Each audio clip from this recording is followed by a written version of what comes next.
Salam Bapak Ibu, jumpa lagi bersama saya Pendeta Rusli Monoarfa dalam program Sahabat Galilea. Saudara, saya mengajak saudara untuk melihat Amsal 18 ayatnya yang ke-14. Firman Tuhan berkata, orang yang bersemangat dapat menanggung penderitaannya. Tetapi siapakah akan memulihkan semangat yang patah? Saudara, apakah saudara sedang mengalami semangat yang patah hari-hari ini? Karena hidup di zaman kini, COVID-19 masih betah di negara kita. Saudara, apakah di masa pandemi ini saudara sedang mengalami semangat yang patah? Saudara, cara untuk membangkitkan semangat yang patah adalah dengan memperkatakan firman Tuhan kepada diri saudara sendiri sampai muncul sebuah keyakinan yang kuat akan janji Tuhan. Dalam Markus pasal 5 ayat 25 sampai dengan 33, di sana dijelaskan bahwa pada saat itu banyak orang berdesak-desakan mengikuti Tuhan Yesus. Banyak juga orang yang menjamah jubahnya. Tetapi saudaraku yang kekasih, hanya jamahan seorang perempuan yang mengalami pendarahan selama 12 tahun itu yang dapat mengaktifkan kuasa kesembuhan dari diri Yesus.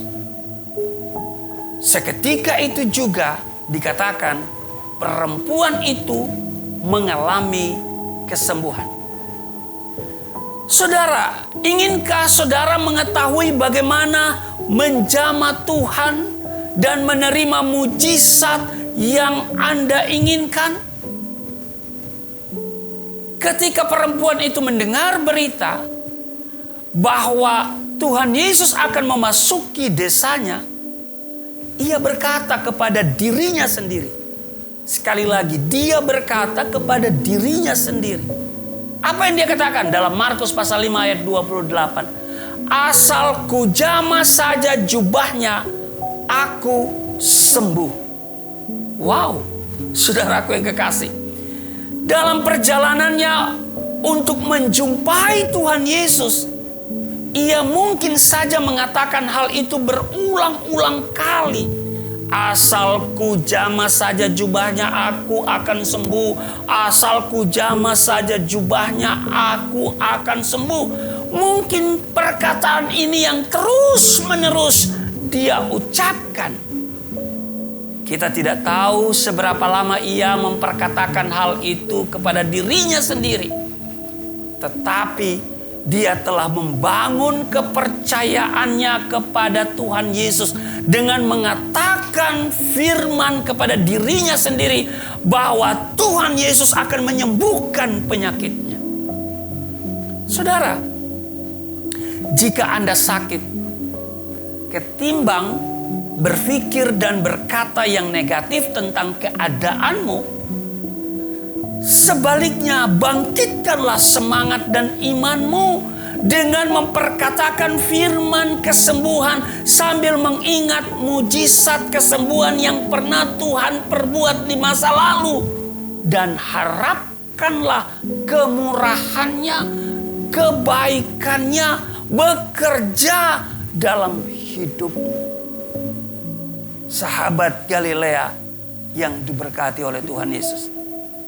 Kita tidak perlu meyakinkan Tuhan untuk menyembuhkan kita.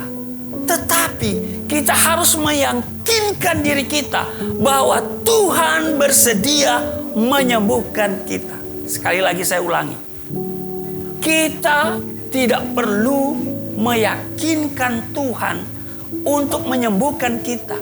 Tetapi kita harus meyakinkan diri kita bahwa Tuhan sanggup, Tuhan bersedia menyembuhkan kita. Oleh karena itulah kita perlu terus-menerus memperkatakan firman kepada diri kita sendiri. Kita dapat mengatakan kepada diri kita, oleh bilur-bilurnya aku telah disembuhkan. Aku akan mengalami peningkatan dan pelipat gandaan. Aku tidak akan pernah kekurangan yang baik dari Tuhan. Aku sungguh-sungguh diberkati Tuhan dan sungguh-sungguh sangat dikasihi oleh Tuhan. Ini yang terus kita katakan.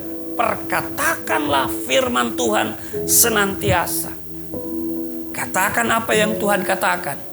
Dan jangan katakan apa yang Tuhan tidak katakan. Sampai mujizat itu terjadi.